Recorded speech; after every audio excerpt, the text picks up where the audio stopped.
विकृत, कपटी आणि क्रूर अशा प्रकारातली हत्या म्हणजे संतोष देशमुख या सरपंचाच्या हत्येचं प्रकरण. या प्रकरणामध्ये काल ज्या वेळेला त्याची ज्या पद्धतीनं छळ करून हत्या करण्यात आली त्याचे काही फोटोज आणि काही व्हिडिओ शूटिंग्स बाहेर आले, तेव्हाच खऱ्या अर्थाने धनंजय मुंडे सारख्या निर्लज्ज आणि गेंड्याच्या कातडीच्या माणसाचा राजीनामा झाला. आता तुम्ही म्हणाल की तुम्ही याच्या बाजूने बोलता, तुम्ही त्याच्या बाजूने बोलता, तसं काहीही नाही. मी या प्रकरणात कधीच बोललो नाही, कारण हे सगळे प्रकरणं राजकारणाचे बळी ठरतात हे आम्हाला माहिती होतं. पण पहिल्या दिवसापासून ना सगळेजण म्हणतायत की या प्रकरणाचं ना राजकारण होता कामा नये. पण असं म्हणणाऱ्या प्रत्येकाने राजकारण केलं हे दुर्भाग्य आहे. आणि जर ह्या व्हिडिओ क्लिपिंग जर बाहेर आल्या नसत्या, हे फोटोग्राफ्स बाहेर आले नसते, तर खरंच सांगतो धनंजय मुंडेचा राजीनामा झाला नसता. तर जनतेला माझं आवाहन आहे, कळकळीचं आवाहन आहे, हे एवढे मुजोर नेते कोण जन्माला घालतं तर दुसरं तिसरं कोणी नाही, आपण त्यांना जन्माला घालतो, आपण त्यांचा माज सहन करतो, आपण त्यांच्या विरोधात शड्डू ठोकून कधी उभे राहत नाही. अगदी आपल्या सरपंचापासूनच विचार करा, सरपंचांनी 2-4 नालायक्या केल्या की सगळं गाव गपगार होऊन जातं, पण त्याला प्रश्न विचारण्यासाठी कोणी पुढेच येत नाही. मध्येच त्याची जात येते, मध्येच त्याचा धर्म येतो, आणि याही प्रकरणामध्ये तेच झालं. काय खंडण्या घ्यायच्या होत्या आणि खंडण्या घ्यायच्या नव्हत्या, हा भ्रष्टाचार जो तयार झाला, हे भ्रष्टाचाराचं विश्व जे तयार झालं, तर त्याच्यामध्ये प्रत्येक घटकाने ना हेच टाकले, त्या आगीत तेलच टाकलेले आणि ते मोठंच करत गेलेले प्रकरण सगळेच जण. आणि भ्रष्टाचाराच्या माध्यमातूनच या सगळ्या गोष्टी घडतात. पोलीस स्टेशनच्या पूर्ण पाठिंब्याशिवाय एवढं क्रूर कर्म कधीच केलं जाऊ शकणार नाही, आणि हे सगळ्यांना माहिती आहे. मग त्या सगळ्या पोलिसांना बडतर्फीचा सामना का करावा लागत नाही, तिची बडतर्फी का होत नाही, रावत नावाचे SP तिथं गेल्यानंतर सुद्धा हे कोडं का सुटत नाही, कारण सगळे जणांनी नडिंग्या मारल्या होत्या, रावत लय भारी, रावत लय भारी, रावत लय भारी, रावत काय कावत का रावत रावत काय नाही, त्याचं नावही नाही मावत, मारणार आहे तो, काय उपयोगाचा नाही त्याला सुद्धा बांधूनच ठेवलेलं होतं. काय नीचपणा आहे हा, काय हलकटपणा आहे. म्हणजे त्या ज्या काही माध्यमातून हे सगळे फोटोग्राफ्स आणि व्हिडिओ शूटिंग बाहेर आलेलं आहे, ते जर बाहेर आलं नसतं तर मग म्हणजे एवढं भयानक प्रकरण होतं ते, आणि इतकं काही मीडियाबाजी झाली त्याची. मीडियानी सुद्धा आहे ना, जोपर्यंत त्यांना ढिल्लं सोडलं होतं तोपर्यंत ते प्रकरण खूप वाजवलं, आणि जेव्हा त्यांच्या ना मुसक्या आवडल्या त्यावेळेला ते प्रकरणही आवडलं गेलं.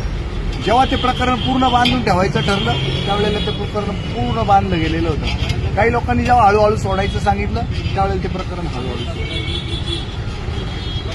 अक्षरशः धनंजय देशमुखला सगळ्यांनी शब्द दिला होता, राजकारण करणार केलं गेलंय, पण त्याचा दगडा खाली आता बिचारायला त्याला जास्त बंडखोरी करता येणार नाही, कारण खूप नाजूक विषय.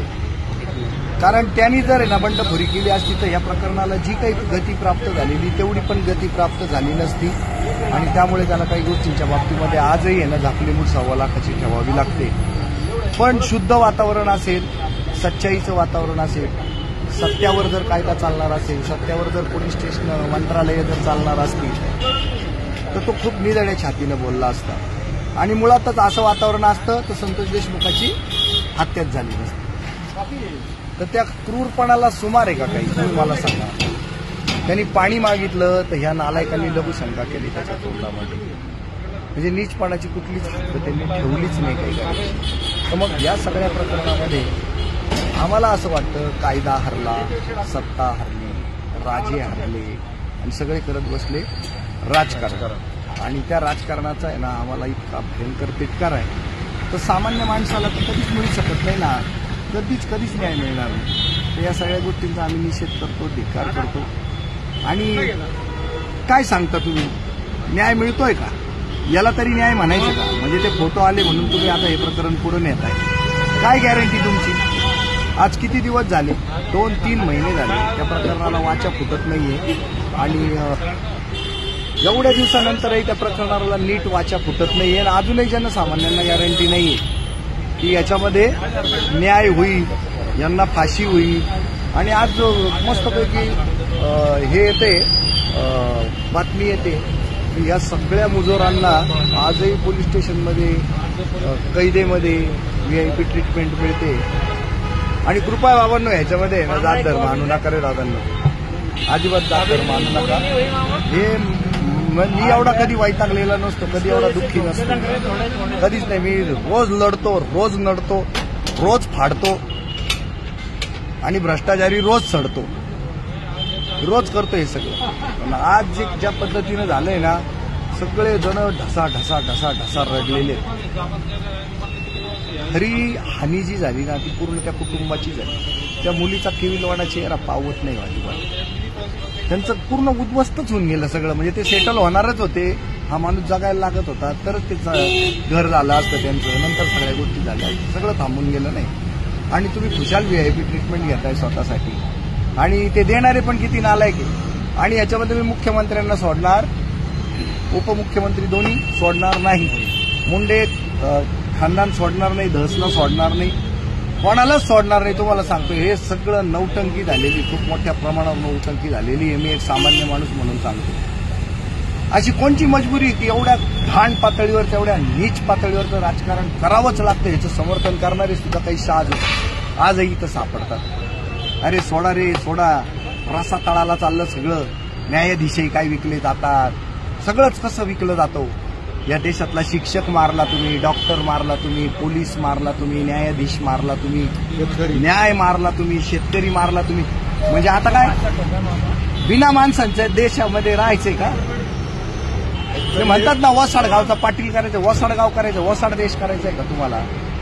कुठंच तुम्हाला न्याय, निवाडा, सत्य काहीच कसं नकोय. क्रांतीची बीज पेरली जात आहेत. एक दिवशी खूप मोठा याचा आगडोंब उसळेल, मग तेव्हा सांगू नका जनसामान्यांनी असं काय केलं म्हणून. सत्ताधाऱ्यांनो अवकातीत या. सत्ता मिळवण्यासाठी नको नको ते केलं जातं. मी आता इथे जिल्हा परिषदेच्या तिथं उभा आहे. अक्षरशः त्या भ्रष्टाचाराचा भाका भाका घाण वास, सडका पुचका वास इथं या फुटपाथवर सुद्धा येतो.